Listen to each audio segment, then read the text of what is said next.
ঘর হয়? হ্যাঁ, আমার ঘর। ঘরেই সবকিছু সব ঘরেই বলে। বলে আমি দিই। এখন কিছু বলতে পারবো না। আমার স্বপ্ন দিল যে আমার এই ঘটের জল আর এই ঘটের মাটি ভক্তিভাবে যদি তারা কাজ করতে পারে তাহলে তাদের কাজ ক্ষতি হবে। সবাই খুব বিশ্বাস করে।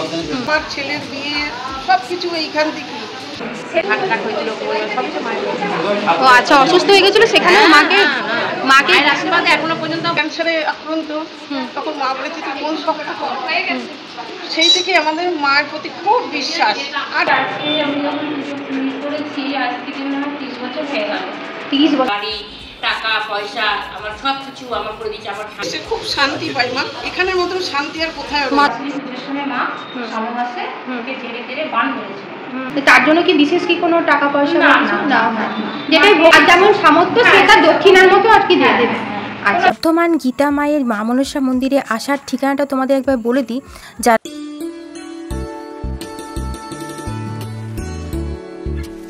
হ্যালো বন্ধুরা, আমি টুনাই আজ যাচ্ছি গীতা মায়ের মা মনসা মন্দিরে। যেহেতু শ্রাবণ মাসের সংক্রান্তিতে মা মনসার বাৎসরিক পুজো হয়, তো পুজোর আগের দিন আমি যাচ্ছি। মন্দিরে কবে কবে ভক্ত দেখেন, কখন দেখেন, সব কিছুই থাকবে। গীতা মায়ের কাছ থেকে জেনে নেব এই মন্দিরে আসার ঠিকানা এবং মন্দিরের সমস্ত কিছু। তাই স্কিপ না করে পুরো ভিডিওটা দেখবে বন্ধুরা। আমি তো এর আগে এসে ঘুরে গেছি, তো তখন মা ছিল এখানে, এখন মাকে দেখতে পাচ্ছি না কেন? বেদিটা শুধু রয়েছে। মা আবার নতুন আসবে। আচ্ছা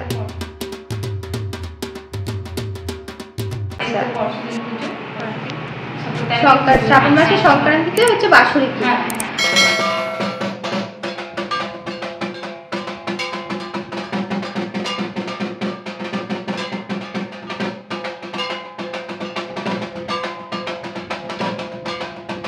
এই বাৎসরিক পুজো তো হয় এখানে। আমি মা কালী মায়ের একটা মূর্তি দেখে গেছিলাম। ওটাই আছে, একবারে দুটো পুজোই হয়। আচ্ছা, শিব কালী আর মনসা তিনটেরই পুজো হয়। আমি মাকে বললাম মা আমি আলাদা আলাদা করে পুজো দিতে পারবো না, আমি একসঙ্গে তোমাকে তিনটে পুজোই করবো। আমি তিনটেই শ্রাবণ মাসের স্বপ্নতেই পেয়েছি তিনটে। হ্যাঁ, 1 বছর না পরপর আমি সব স্বপ্নতেই পেয়েছি। প্রথমে মা মনসাকে পেয়েছি, তারপর পাওয়ার পরে মা মনসাকে পেলাম। তো আমি বললাম মা তোমাকে কিভাবে আমি পুজো করবো? তা মা বললো যে প্রথমে একটা ঘট নিয়ে এসে আমি ঘটে পেতেছিলাম। ঘট পেতে পুজো করেছি, করার পরে মা আবার আমাকে স্বপ্ন দিল যে এরকম মূর্তি নিয়ে। তা আমি বললাম মা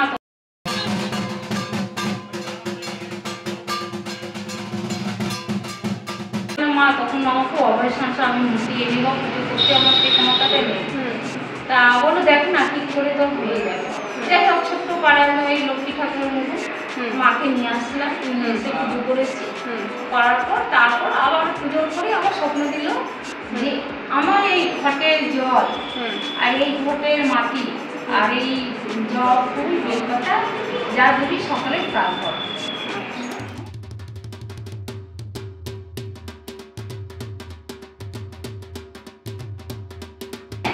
আর ভক্তিভাবে যদি তারা কাজ করতে পারে, নিয়ে যদি সে কাজটা চালাতে পারে, যেমন এই ফুলটা দিলাম ভালো রেখে জল ফুল খাবো, শুধু যেমন ওষুধটা মানুষ খায় সেভাবে ফুলটাও যদি খায় ভক্তিভাবে তাহলে তাদের কাজ ক্ষতি হবে। মা বলবে খুব বিশ্বাস, সবাই খুব বিশ্বাস করে। এই দিয়াশি যে মা সেও কষ্ট করেছে, প্রচুর কষ্ট করেছে। জল আমরা আসতাম একটুখানি ছোট্ট বারান্দায়, মা রান্না করে তারপর এখানটা মুছে আমরা একদম মায়ের বেদির সঙ্গে বসতাম। কিন্তু আমাদের এই মা খুব ঠান্ডা, নিরীহ, খুব নিরীহ ঠান্ডা মা। কোনো সময় কাউকে কিছু বলতো না। আমরা বলতাম মা তোমার সঙ্গে আমার আশ্রমে গা থেকে যাচ্ছে, বলছে কিছু হবে না। আবার বাচ্চারা প্রসাদ না নিয়ে যাবে না, বাচ্চাদের সঙ্গে সঙ্গে প্রসাদ তুলে যায়। আমার নাতনি এরকম জামা পেতে বসতো, প্রসাদ দাও প্রসাদ দাও। মা প্রসাদ ধরে হাত ধরে দিত, নিয়ে তবে আমার নাতনি উঠত।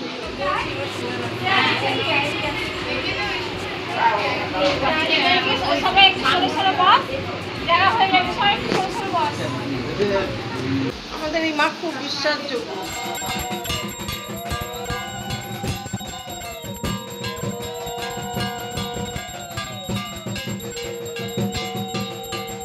আমার সংসারের প্রতি তো আমার ছেলের বিয়ে সবকিছু এইখান থেকে।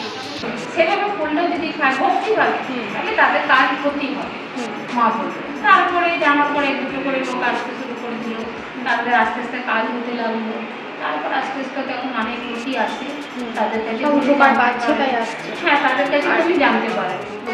হাটটা হয়েছিল সবই সময় ও আচ্ছা, অসুস্থ হয়ে গেছিল সেখানে মাকে মায়ের আশীর্বাদে এখনো পর্যন্ত বলতে নাই এই যে বিয়ে করে এসছে আর কোনো অসুবিধা নয়। আমার স্বামী যখন খুব মানে ক্যান্সারে আক্রান্ত তখন মা বলেছে তুই কোন শখটা কর। আমি বললাম মা কতদিন আর এরকম, বলছে দেখ 3 মাসের বেশি আর মার কথা একদম খুলে গেল। 3 মাসের মধ্যে আমার স্বামী বলছে তুই শক্ত তো বাঁচতে হবে, কি করবি, ওনার এমন রোগ হয়েছে উনি আর বাঁচবে না। তাই সেই থেকে আমাদের মায়ের প্রতি খুব বিশ্বাস, আর দিয়াশিও আমাদের খুব ভালোবাসে, প্রচণ্ড ভালোবাসে। মাকে তো পাওয়া সহজ নয়, মা কৃপা করে। হ্যাঁ। মা যে কৃপা করেছে কত বছর হয়েছে? মা পুজো করে আজকে আমি যখন পুজো করেছি আজকে মনে হয় 30 বছর হয়ে গেল। 30 বছর? হ্যাঁ, 30 বছর হয়ে গেল। হ্যাঁ। তা আমি মা পাওয়া থেকে আমি 2 বছর পর থেকে আমি দেখা শুরু করে দিয়েছিলাম। আচ্ছা, ভক্ত দেখা। হ্যাঁ।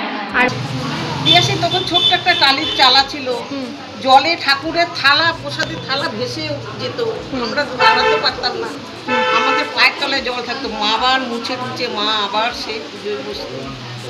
প্রচুর কষ্ট করেছে, মাও খুব কষ্ট করেছে। হ্যাঁ, খুব কষ্ট করেছে মা। এই মা মনসার মন্দিরে আপনি কতদিন ধরে আসছেন?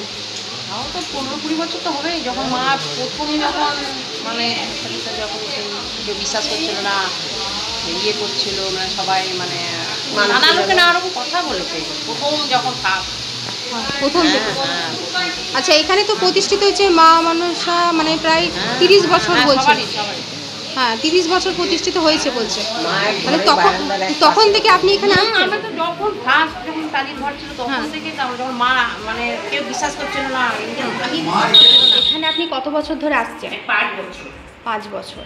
তো আপনি এখানে সন্ধান পেলেন কি করে? তাহলে আমার পাশেই তো বাড়ি, পাশেই? 4টে বাড়ি পরে আমার এখানে। আচ্ছা, মায়ের মন্দিরের পাশেই বাড়ি। আচ্ছা, আপনি কি উপকার পেয়েছেন? হ্যাঁ, আমি উপকার পেয়েছি। আবার যখন মেয়ের দুর্ঘটনা ঘটে গেল তখন মা আমাকে কথা দিয়েছে, তো পেয়েছিলাম। তো এখানকার লোকেরা আমাকে কারখানা নিয়ে কিন্তু এখনো মা আশা দিচ্ছে। তারপরে বলেছে ভাড়া ঘরে থাকে, কিন্তু মা আমাকে ঘর বাড়ি টাকা পয়সা আমার সব কিছু আমার করে দিয়েছে। আমার স্বামীকেও আমার হাতে মুঠো করে দিয়েছে। হ্যাঁ, তারপর আমার মনের আশা সব মা পূর্ণ করছে। এখনো মা আমাকে কথা দেয়, ঘরেতে আমার মা রয়েছে। যখন বিপদ আপদ থেকে যখন আমি মাকে সবসময় ডাকি, স্মরণ করলে মা আমাকে ভাতের সঙ্গে। আমি একবার ভেবেছিলাম কৃষ্ণকালীর মায়ের কাছে যাব, বলেছিলাম, ফেসবুকে দেখছিলাম আমাকে সঙ্গে সঙ্গে আমি ফুল আনতে গেছি, আমার গা কাটা দিচ্ছে, তখন মা আমাকে লঙ্কা হয়ে দেখাচ্ছে। আমাদের এই মা সত্যি ধন্য মা। মানে মা যে জল জানতো এখানে বিরাজ করছে, মা সেটা প্রমাণ করে দিচ্ছে সব ভক্তদের কাছে। খুব ভালোবাসে মা আমাদের, কাউকে কোনোদিনও কোনো কষ্ট দেয় না। আমরা আসি মায়ের এখানে দৌড়ে সংসার ফেলে এসে খুব শান্তি পাই মা। এখানের মতন শান্তি আর কোথায় হবে? মানসিক শান্তিটা এখানে এসেই পাওয়া যায়। সত্যি খুব ভালো। আমাদের মা এত ঠান্ডা প্রকৃতির, অন্য সব জায়গায় দেখি উগ্র মা মনসা যেটা, আমাদের মা কখনো খুবই ঠান্ডা।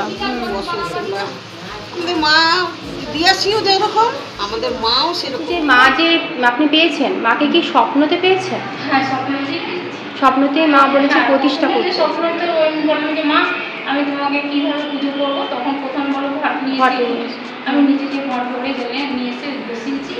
তারপর 6 মাস পর আবার মা আমাকে বলছে এই শ্রাবণ মাস আসবে করে, তখন বলছে আমাকে মূর্তি নিয়ে এসে পুজো কর। তা ঠিক আছে মা, মূর্তি নিয়ে এসে আমি পুজো করবো, আমাদের সেই ক্ষমতাটাও কিছু নেই। দেখ না ঠিকভাবে হয়ে যাবে, মানে মাই ব্যবস্থা করে দিয়েছে। হ্যাঁ, মা সেটা ব্যবস্থা করে দিলেন। পুজোটাকে ধুমধাম করে তখন চালে ডালে 5 কেজি, চালে ডালে হতো 10 কেজি, এখন 1 কুইন্টাল করে হচ্ছে। মানে 500-600 লোক খায়। আর বেশি না, তার বেশি হয়, কম হয় না। আজ শ্রাবণ মাসের শেষ পঞ্চমী, আজ হচ্ছে জাগ্রত মা মনসার মন্দিরে পুজো, বাৎসরিক পুজো। আর সেই বাৎসরিক পুজো উপলক্ষেই হয়েছে খাওয়া দাওয়ার ব্যবস্থা ভক্তদের জন্য। খাওয়া দাওয়ার ব্যবস্থা চলছে বন্ধুরা। এখানে প্রায় 700 থেকে 800 লোক এখানে খাওয়া দাওয়ার ব্যবস্থা করা হয়েছে। এবং যারা ভক্তবৃন্দ আছে, বাইরে থেকেও অনেক ভক্তরা আসে, কলকাতা থেকে আসে, হুগলি থেকে, মেমারি থেকে, বিভিন্ন জায়গা থেকে আসে।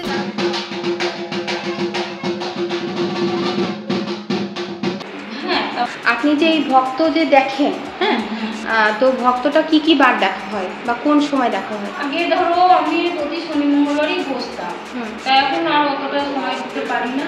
ভক্তদেরকে আমি বলে দিয়েছি যে অমাবস্যা পূর্ণিমায় আমি মাসে দুবার করে বসবো। আচ্ছা, মাসে দুদিন অমাবস্যা পূর্ণিমা। অমাবস্যা পূর্ণিমাতে বসবো। তারা ওয়েট করে থাকে যে যখন আমার যখন কাজ হয় তাদের, হ্যাঁ তারা সময় নিয়ে থাকে। আমি দেখো তুমি তো অন্য জায়গায় যেতেই পারো, বলছে না মা আমি এই জায়গায় আমি ছেড়ে অন্য জায়গায় যেতে পারবো না।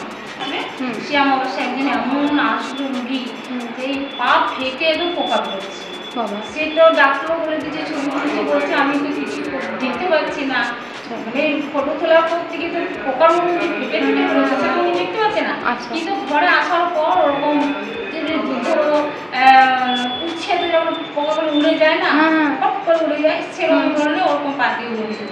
কিন্তু ফোটা রক্ত নেই, পুজ নেই, কিছু না।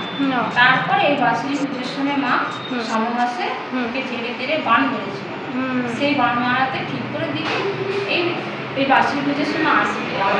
আচ্ছা, আর কাছে জানতে পারে। আচ্ছা, আর বলছি যে এখানে কি আপনার ভর হয়? হ্যাঁ, আমার ঘরেই সব কিছু সব ঘরেই বলে দিই, এখন কিছু বলতে পারবো না। এই তো মালা একটা আছে। মা শরীরে আসলে তখনই মা সব কিছু বলে। আর কিছু মনে থাকে না, তারপরে আর কিছু মনে থাকে না, ভক্তদেরকে যা বলে যায় তখন আমি আমার মায়ের কাছ থেকে নিয়ে সব জিনিসগুলো দিই। কোনো কাজ যদি থাকে, কোনো কাজ করতে গেলে আমি এখানে স্মরণ করে মাকে ডেকে বইকে ফোন করে জানাই যে বৌদি আমি অন্য জায়গায় যাচ্ছি করছি। তার মা বলেছে আমি যখন কথা দিয়েছি আমি ঠিক কারো না কারো উৎসলায় তোকে ঠিক পাইনি। আর আপনি যে বলেন এইমাত্র যে মেয়ের একটা দুর্ঘটনা ঘটে গিয়েছিল, সেটা কি বলা যাবে? কি দুর্ঘটনা? কি দুর্ঘটনা হয়েছিল? আমার দুর্ঘটনা ঘটেছিল বলে আমার মেয়ে মা মনসুরই দূর ধরা ছিল, এখানে না এটা করছি। বুঝতে পেরেছি? মা তো সব জায়গায়, আমি সব জায়গায় এক ছট পুজোতে মেয়েকে আমি যেতে দিইনি বলে মেয়ে রাগ করে জিজ্ঞেস করে, তখন মা আমাকে তখন ছুটে আমি প্রচুর কেঁদেছি। তখন আমি বলছি আমার কি সর্বনাশ হলো। তখন মা আমাকে ওখান থেকে ঘরের থেকে টেনে নিয়ে এসেছে। মাকে ডাকি যে মা তুমি আমাকে একটা চার হাত দিয়ে তুমি আমাকে একটা পাইয়ে দাও। পেয়েছিলাম, আমি বলেছিলাম মা পাইয়ে যায়নি, কিন্তু এখানে লোকের কান ভাঙা নিতে এরপরে আমাকে এটা করে দিই।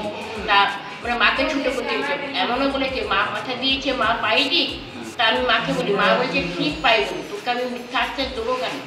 মানে মাকে কখনো স্বপ্নে দেখেছে? হ্যাঁ, আমাকে মা স্বপ্ন দেখা দেয়, এ করে, আমার মেয়েকেও আমি দেখি, সব করি। তারপরে মাকে আমি সব সময় এটা রেখে পড়ে যাচ্ছি বলে হ্যাঁ তোমার ঠিক তুমি চিন্তা করো না, মা তোমার ঠিক মনে রাখছে। কারো না কারো হাত দিয়েই তো পাই যাবে, আমরা তো ঠাকুর না, মা কোনো কারো মাধ্যমে পাই দেবে। সবকিছু কাজ হয় এই মন্দিরে, সমস্ত মানে বিয়ে, চাকরি, তারপরে কারো জায়গা জমি, বাচ্চা কাচ্চা হচ্ছে না, হ্যাঁ রোগ জ্বালা জ্বর, মানে যা কোনো কিছু, কিন্তু মা পয়সা নেয় না, বিনা পয়সা। আচ্ছা, কথাটা বুঝেছেন তো? মায়ের এই একটা গুণ, কারোর কাছে মা 5 পয়সা নেয় না, যে পয়সা নিয়ে ইনকাম করা সেটা মায়ের কোনো ই নেই। এবারে উপকার পেলে উপকার পাওয়ার পর এবারে মা কি ওরা যা মানুষ করলো কিছু জানে না, সেটা টিয়াশি মাও জানে না। এই পুজোর সময় দিতে হবে, কালকে সবাই যার যার মনে রাখছে করে, তখন সবাই তাকে দিয়ে যায়। কেউ চাকরির জন্য, কেউ বিয়ের জন্য, কেউ মানে সন্তানাদির জন্য, কেউ জায়গা জমি, এরকম। আর মায়ের মন্দির থেকে কি দেওয়া হয়? ফুল দেয় আর মায়ের ঘটের জল। আচ্ছা, এই ফুল আর ঘটের জলেই মানে সবকিছু সমাধান হয়ে যাচ্ছে। আচ্ছা, এই মন্দির থেকে মায়ের পুষ্প দেওয়া হয়, বেলপাতা, ওই জল, ঘটের জল। হ্যাঁ, মাটির দিদি ঘটে মাটিটা দেয়। আচ্ছা, একটু মাটি জল দিয়ে কপালে ঠাকায়, ভালো থাকে। এটাকে ফুলটাই আমাদের কাছে সব, ওই ফুলটা নিয়ে আমাদের সব জায়গায় আমরা যাই।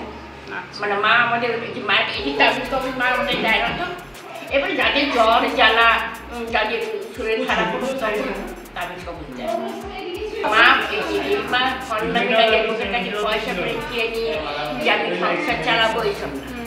মন্দির থেকে কি কি কাজ হয়েছে বা কি কি কাজ হয়?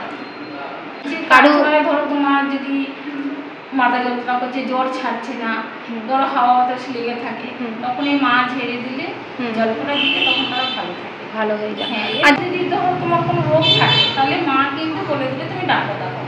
আচ্ছা, তখন বলে না যে আমি তোমাকে সব ঠিক করে দেবো, তখন তুমি ডাক্তার দেখিয়ে নাও, আর ডাক্তার মাই বলে দেবে। হ্যাঁ, মা বলে দেয় ডাক্তার দেখাও। মানে আর কোনো যদি মায়ের কাজ থাকে মা করে দেয়। কঠিন কোনো রোগ হ্যাঁ। জ্বালা, ভূত পাওয়া, বান মারা, হ্যাঁ, এই চাকরি হচ্ছে না, বিয়ে হচ্ছে না, এগুলো সব মা করে সমস্ত কিছু মা করে দিতে হ্যাঁ, পারে। হ্যাঁ, ধৈর্য রেখে আচ্ছা, রাখতে হবে। সন্তান হচ্ছে না সেটাও করে দেয়। এগুলো করে দেয়। আচ্ছা, যাদের সন্তান হয় না তাদেরকে মানে এখান থেকে ওষুধ দেওয়া হয়? হ্যাঁ, ওষুধ দেয়। ওষুধ বলতে ওই ওই হোমের কলা খাওয়ানো। হোমের কলা। আচ্ছা, ওটা কি সেই বছরে কি হোমের একবার বছরে একবার দেয়, তারপর মা যখন অমাবস্যা পূর্ণিমায় বসে তখন ওষুধ দেয়। অমাবস্যা পূর্ণিমাতে হ্যাঁ, হয়? হ্যাঁ, হ্যাঁ। আচ্ছা আচ্ছা। যদি কারো দুর্ঘটনার যোগ থাকে বা কিছু, মা কি সেটা যদি দেখে হ্যাঁ, তাহলে হ্যাঁ, বলে দিতে পারে? হ্যাঁ, মা দেখে গুনে বলে। মা গুনে বলে যে এই রূপে আছে, এটা আছে, এটা করবি, তারপর মাদুলি দেয়। হ্যাঁ। আচ্ছা, মানে বিশেষ কোনো গুরুতর সমস্যা হলে তখন হ্যাঁ, মাদুলি দেওয়া হ্যাঁ, হয়। হ্যাঁ, হ্যাঁ। আচ্ছা, তো তার জন্য কি বিশেষ কি কোনো টাকা পয়সা বা না, কিছু না, দেওয়া না, হয়? না। যেটাই আর যেমন সামর্থ্য হ্যাঁ, সেটা দক্ষিণার মতো আর কি দিয়ে হ্যাঁ, দেবে। হ্যাঁ, হ্যাঁ। আচ্ছা, কোনো দাবি আর নেই যে এত টাকাই দিতে হবে। মানসিক করে উপকার পেলে তখন যেটা যদি মানসিক করে সেটা দেয়। আর আর এটা এটা পূজা আসছে, সবাই হ্যাঁ। মাকে পুজো দিয়ে যাচ্ছে। মাকে পুজো দিয়ে যাবে, সবাই তখনই দেখা যাবে যে কার কি হয়েছে, উপকার পেয়েছে। টাকা দিয়ে যাচ্ছে, কেউ ভোগের জন্য দিয়ে যাচ্ছে। হ্যাঁ, হ্যাঁ। সেটা আমি জানি না, এই বাসির পুজো এলে তখন আমি সব জানতে পারি যে তোদের কাজ হয়েছে। এই মায়ের যে মূর্তিটা, এই মূর্তিটা কি পাথরের না মাটির? না, মাটি। মাটির মূর্তি।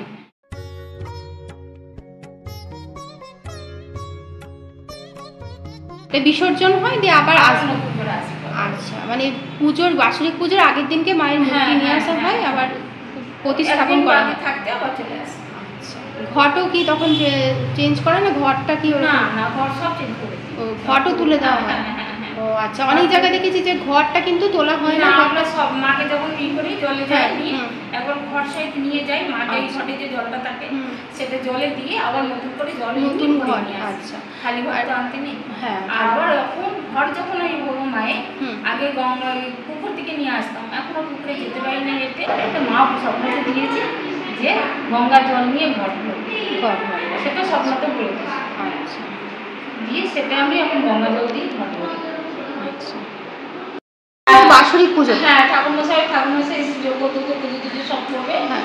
আর আমি এক বছর ধরে আমি পুজো করি, সারা বছরটা আমি করি। সারা বছর আপনি হ্যাঁ, করেন? আর হ্যাঁ। এই বছরে যে বাৎসরিক পুজোটা হ্যাঁ, সেটা হ্যাঁ। পুরোহিতকে দিয়ে করানো হ্যাঁ, হয়। হ্যাঁ। আচ্ছা।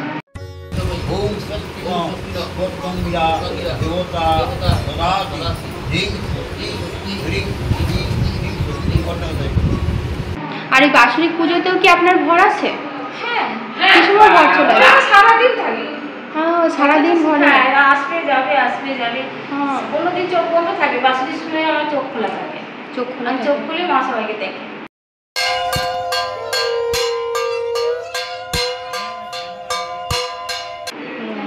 এই যে আসবে ভক্তরা, ঠিকানাটা একটু বলে দিন।